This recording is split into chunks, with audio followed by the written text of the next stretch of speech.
Bonjour, c'est Isabelle, j'espère que vous allez bien. Je vous retrouve aujourd'hui sur ma chaîne pour un top 10 des meilleures lectures que j'ai eues en 2018. Alors un top 10, oui, mais je voulais juste avant de commencer cette vidéo vous parler de deux livres qui sont un peu hors normes parce que c'est des livres que je n'ai pas l'habitude de lire. Ce ne sont pas des livres adultes, ce sont des livres qui sont plutôt tournés vers la jeunesse, mais comme c'est deux livres que j'ai énormément aimés, je voulais tout d'abord vous parler de Miss Spook ou Les Enfants de la Lune. Je ne vais pas vous faire plus de blabla dessus parce que je vous en ai parlé dans ma dernière vidéo, donc n'hésitez pas à retourner le voir. Franchement, c'est un super livre. C'est une histoire de sorcière qui descend sur Terre pour kidnapper des enfants qu'elle emmène ensuite sur la Lune.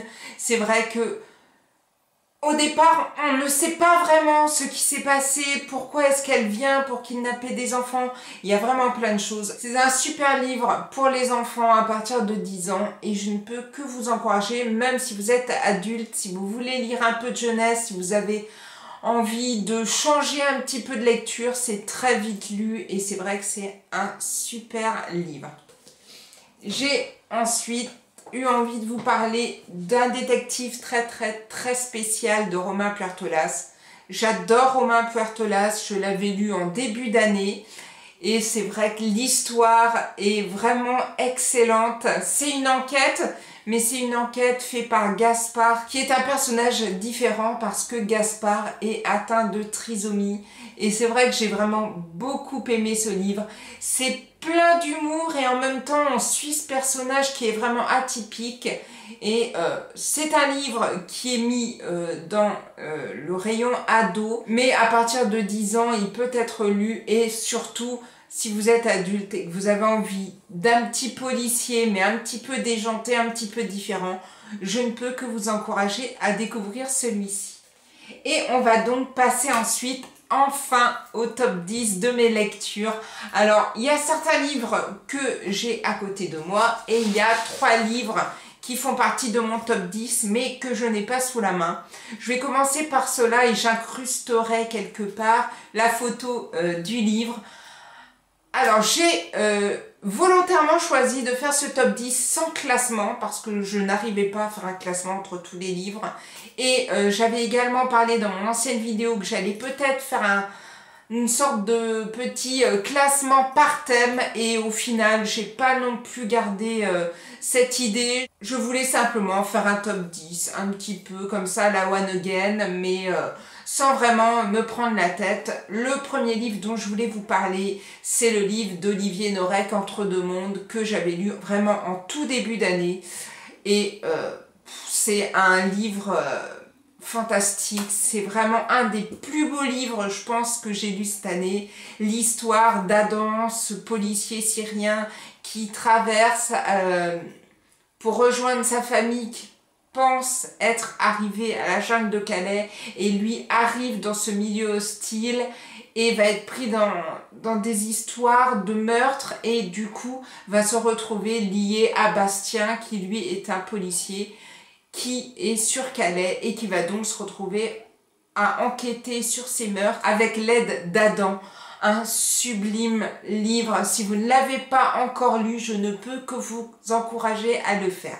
Le deuxième livre dont je voulais vous parler mais que je n'ai pas sous la main, il s'agit de La vraie vie d'Adeline Dieudonné. C'est un livre que j'ai lu il y a 2-3 mois et ce livre m'a totalement bouleversée. C'est un premier roman, c'est paru, je ne l'ai pas dit, aux éditions L'Iconoclaste. Et moi ce qui m'avait intéressé, c'était cette couverture un peu originale qu'on n'a pas trop l'habitude de voir et cet animal qui se trouvait derrière la vitre de cette maison, si je me rappelle bien, hein, parce que ça fait déjà plusieurs mois et j'ai pas le livre sous la main. Une histoire qui au départ reste assez banale, on se demande vraiment ce qui peut nous intéresser, qu'est-ce qui va se passer pour donner un petit coup de peps à l'histoire jusqu'à ce qu'arrive un événement qui va bouleverser l'histoire et qui va bouleverser la vie de cette petite fille. Vraiment, c'est un roman hyper touchant. Je ne peux aussi que vous encourager à le lire. Et le troisième livre que je n'ai pas parce que je l'ai prêté, il s'agit de Jake de Brian Ray Harden.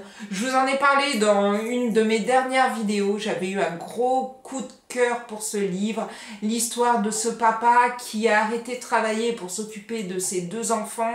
Et ce fils de 17 ans va être considéré comme coupable suite à une tuerie qui a eu lieu dans un lycée où son meilleur ami a décidé de tirer sur des élèves et lui a disparu et on se demande ce qu'il a fait. Est-ce qu'il a participé à cette tuerie ou pas? Et donc ce regard coupable que des parents ou que des personnes peuvent avoir sur les parents sans savoir vraiment ce qui s'est réellement passé, et ce regard coupable que peuvent avoir les autres personnes sur les parents ou la famille de ce jeune homme. Vraiment un sublime roman. Alors moi j'ai beaucoup aimé. J'ai eu des personnes à qui je l'ai prêté qui eux ont été un petit peu agacés par le personnage du père. Moi personnellement je ne l'ai pas ressenti comme ça, mais je peux le comprendre un petit peu. Bref, moi ça me l'a pas fait. Si vous l'avez lu et que vous avez été dans ce cas-là un peu dérangé par ce père qui se plaint peut-être toujours un peu trop, n'hésitez pas à me le dire.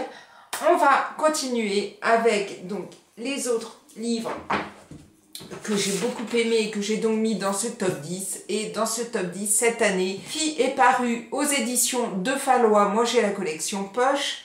Et bien sûr, cette année, la série est sortie. On ne pouvait pas passer à côté de ce roman. Je l'avais dans ma palle depuis très longtemps et je vous avouerai que si la série n'était pas sortie, je pense qu'il y serait encore et c'est bien dommage parce que j'ai bouffé les 875 pages de ce roman en 2 jours cet été et ça a été vraiment une super lecture. J'ai vraiment beaucoup aimé l'écriture de l'auteur, j'ai beaucoup aimé cette histoire et au final j'ai beaucoup aimé la série. J'ai trouvé que c'était quand même relativement bien adapté.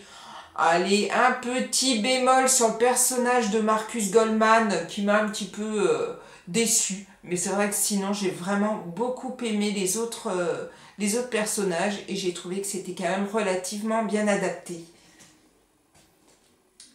J'ai ensuite sorti aussi de ma palle qui traînait depuis un moment, Sa vie dans les yeux d'une poupée d'Ingrid Desjours. J'ai le livre qui est paru chez Pocket. Moi, franchement, Ingrid Desjours, j'adore.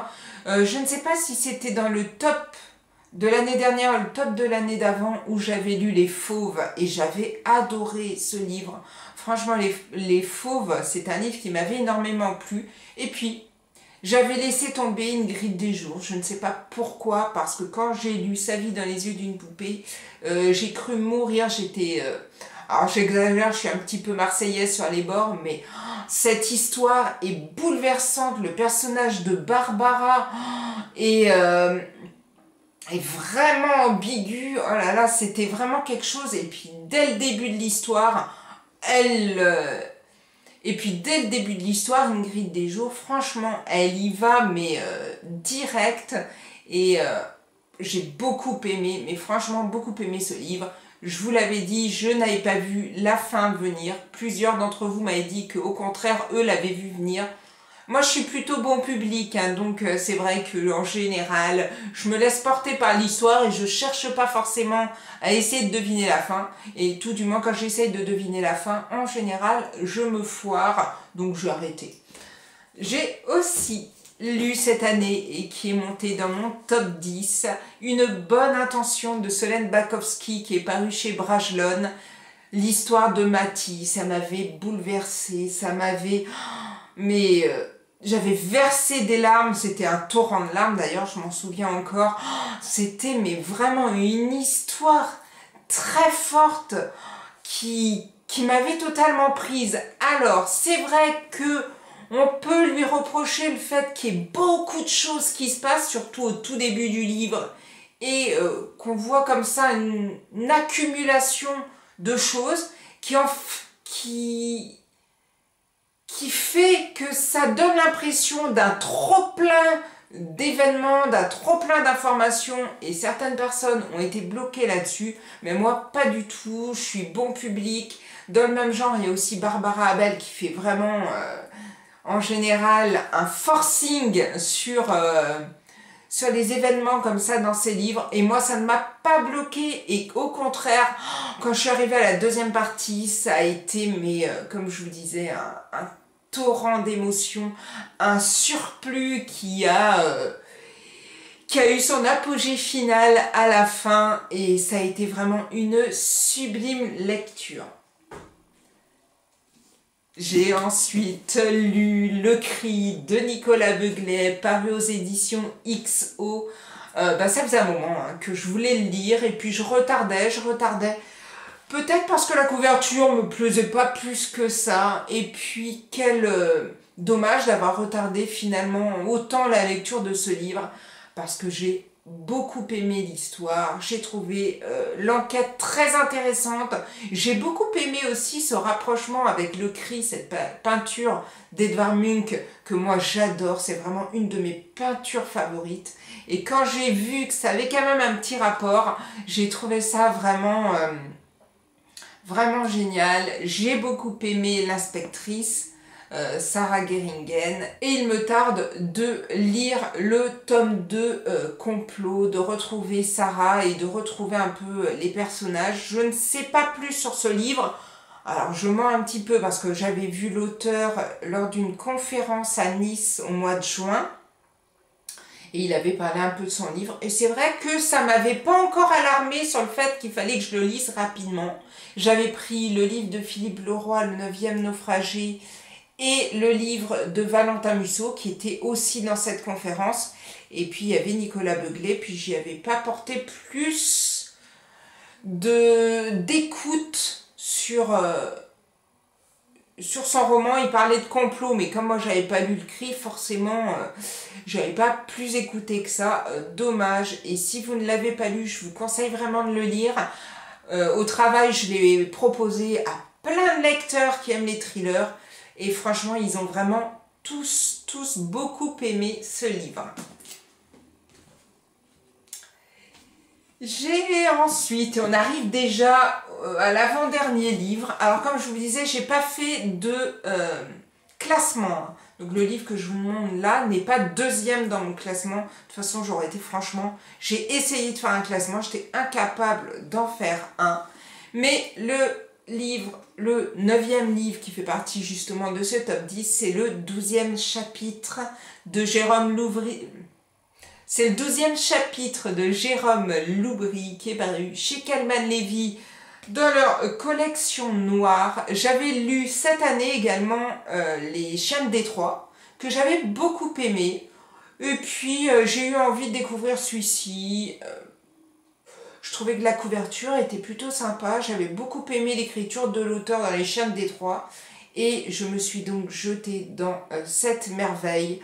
C'est un sublime livre, un livre où on voit à la fois la vie de David et Samuel, deux jeunes avec leur copine Julie qui va disparaître en 1986, et ce qu'ils sont devenus 30 ans plus tard, après justement la disparition, comment ils ont vécu cette disparition, et on va se retrouver comme ça, replongé 30 ans plus tard dans une enquête, parce qu'ils vont recevoir chacun un livre où tous les chapitres sont les mêmes, excepté le 12e chapitre. Et vraiment, j'ai été totalement prise dans ce roman. L'écriture est toujours excellente, et si vous ne l'avez pas lu, n'hésitez plus à vous jeter sur les livres de Jérôme Loubry. Ils sont vraiment, vraiment excellents. Ah non, il m'en restait deux, je me suis plantée. Il m'en restait deux parce que j'avais pas vu que serait un top 10 sans le livre de David Van Sukwan Island. Alors j'aurais très bien pu mettre, mais je ne sais plus où il est. Il est quelque part là, Dernier jour sur Terre, que j'avais également beaucoup aimé. Mais celui-ci, quand j'ai regardé les deux, je me suis dit lequel t'a le plus bouleversé. Bon, en même temps, les deux. L'autre m'a plus glacé le sang, et celui-ci m'a glacé le sang, mais il m'a totalement bouleversé. Et j'en ai pleuré, mais arrivé à la fin du livre, je crois que j'avais tellement accumulé de sentiments, tellement accumulé de choses pendant ce livre, l'histoire de ce père, de ce fils qui vont, suite à la séparation entre le père et la mère, ce père et ce fils qui vont aller s'isoler dans une cabane en Alaska, sur l'île de Squam Island, qui vont essayer un peu de vivre un peu à la vie sauvage et qui vont se retrouver confrontés à des événements. Je vous en dis pas plus parce que franchement, c'est vraiment un super livre à ne pas mettre entre toutes les mains. C'est vrai que c'est pas un livre que je conseillerais à tout le monde. C'est quand même un livre très très dur, mais merveilleusement écrit, avec en plus une couverture qui est juste sublime. Donc n'hésitez pas à découvrir celui-ci. Et là maintenant, ça y est, c'est bien le dernier livre que je vais mettre dans ce top 10, donc le 10e livre que je mets est le livre de Mathieu Ménégo, Est-ce ainsi que les hommes jugent, paru aux éditions Grasset. Ben oui, que serait un top 10 sans un livre de Mathieu Ménégo? J'avais adoré, je me suis tue, j'avais encore plus aimé Un fils parfait et j'ai encore plus aimé celui-ci. Franchement, l'histoire de Gustavo qui se lève un matin et qui se retrouve réveillé par les forces de police parce qu'il est considéré comme le coupable, tout du moins présumé, du meurtre de Bertrand, qui a été écrasé sur un parking de supermarché devant les yeux de sa fille Claire. Et donc cet acharnement sur Gustavo pour le faire avouer que c'est lui le véritable coupable. Est-il coupable ou pas? N'hésitez franchement pas à découvrir ce livre, à découvrir cet auteur que j'aime toujours autant. Et en plus, j'avais eu la chance de le découvrir au mois de juin au Salon du Livre de Nice. Et il est juste franchement super gentil. Donc un super roman, un super auteur. Et ça clôture plutôt très bien ce top 10 des livres que j'ai préférés durant cette année 2018. Si vous en avez lu certains, n'hésitez pas à me dire lesquels vous avez en commun avec moi pour cette année. Si d'autres livres vous ont vraiment marqué cette année, n'hésitez pas aussi à me le dire parce que ça peut me donner des envies pour lire certains livres en 2019. Bon, en même temps, je vous avoue, je suis pas trop en reste, il me reste encore pas mal de livres dans ma palle, mais bon, ça peut aussi me donner envie de découvrir de nouveaux livres. En tout cas, je vous souhaite de très très belles lectures et je vous dis à très bientôt pour une prochaine vidéo. Prenez soin de vous. Ciao ciao!